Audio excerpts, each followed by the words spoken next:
ദേവീ ശരണം. സർവമംഗളമംഗല്യേ ശിവേ സർവാർത്ഥസാധികേ ശരണ്യേ ത്രയംബകേ ഗൗരീ നാരായണി നമോസ്തുതേ. അമ്മേ നാരായണ, ദേവി നാരായണ, ലക്ഷ്മി നാരായണ, ഭദ്രേ നാരായണ.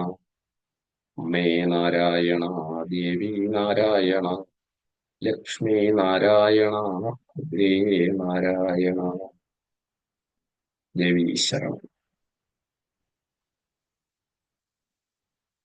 ദേവി ആരാധന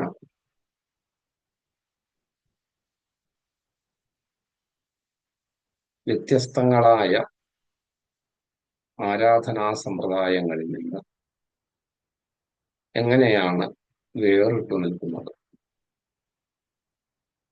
പ്രപഞ്ച ശക്തിയെ മാതൃഭാവത്തിൽ ആരാധിക്കുന്ന ദേവി ആരാധനയുടെ വൈശിഷ്ട്യം എന്താണ് എന്ന് വ്യക്തമാക്കുന്ന ലളിതമായ ഒരു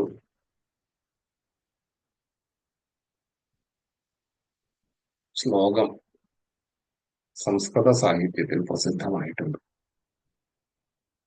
അതിങ്ങനെയാണ്: യത്രാസ്തി ഭോഗ ന ച തത്ര മോക്ഷ, യത്രാസ്തി മോക്ഷ ന ച തത്ര ഭോഗ, ശ്രീസുന്ദരി സേവന തൽപരാണാം ഭോഗാച്ച മോക്ഷാശ്ച കരസ്ഥയേവ.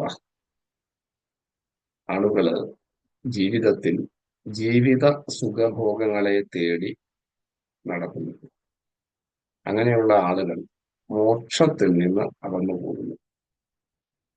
മോക്ഷമാർഗത്തിൽ നിന്ന്, ജീവിതത്തിന്റെ പരമമായ ലക്ഷ്യത്തിൽ നിന്ന് അകന്നു പോവുകയാണ് ജീവിത സുഖഭോഗങ്ങൾക്ക് പിന്നാലെ പായുന്ന ആളുകൾ. യത്രാസ്തി ഭോഗ ന ച തത്ര മോക്ഷ. തുടർന്ന് പറയുന്നു, യത്രാസ്തി മോക്ഷ ന ച തത്ര ഭോഗ. ആരാണോ മോക്ഷം ലക്ഷ്യമാക്കി പ്രവർത്തിക്കുന്നത്, മോക്ഷമാർഗത്തിലേക്ക് ചരിക്കാൻ ആഗ്രഹിക്കുന്നത്, അതിനുവേണ്ടി പരിശ്രമിക്കുന്ന ആളുകൾ ജീവിത സുഖഭോഗങ്ങളെ ത്യജിച്ചിട്ടാണ് മോക്ഷമാർഗത്തിലേക്ക് സഞ്ചരിക്കുന്നത്. അപ്പോൾ അവർക്ക് ജീവിത സുഖഭോഗങ്ങൾ നഷ്ടമാകുന്നു. അവർ അത് ത്യജിച്ച് മോക്ഷമാർഗത്തിലേക്ക് സഞ്ചരിക്കുന്നു. ഇതാണ് സാമാന്യമായി കാണുന്ന കാര്യം.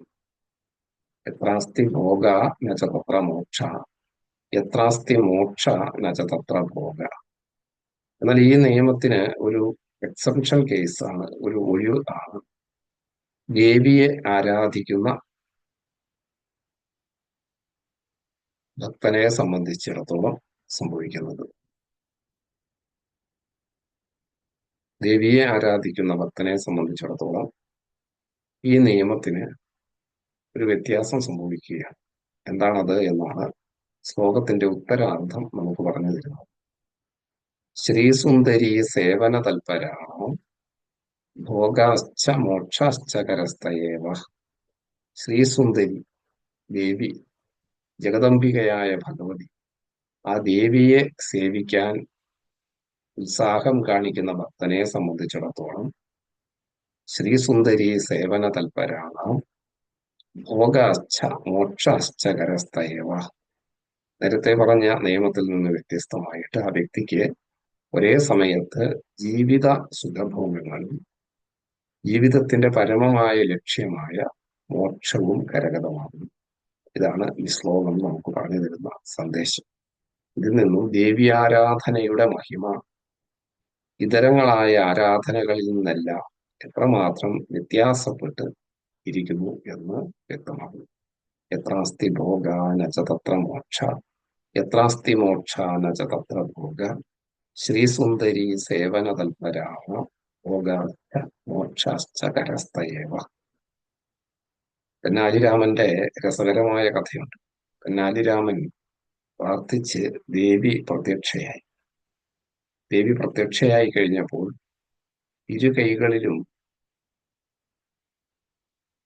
പാത്രങ്ങളുമായിട്ട്, ഇരു കൈകളിലും പാനം ചെയ്യാനുള്ള പായസ പാത്രങ്ങളുമായിട്ട് ദേവി തെനാലിരാമന്റെ മുന്നിൽ പ്രത്യക്ഷപ്പെടുകയും ഈ രണ്ട് കൈകളിലും ഉള്ളതിൽ നിന്ന് ഇഷ്ടമുള്ളത് തെരഞ്ഞെടുത്തോളൂ എന്ന് പറയുകയും ചെയ്തു. ഏത് വേണമെങ്കിലും തെരഞ്ഞെടുക്കാം തെനാലിരാമൻ എന്ന് പറയും.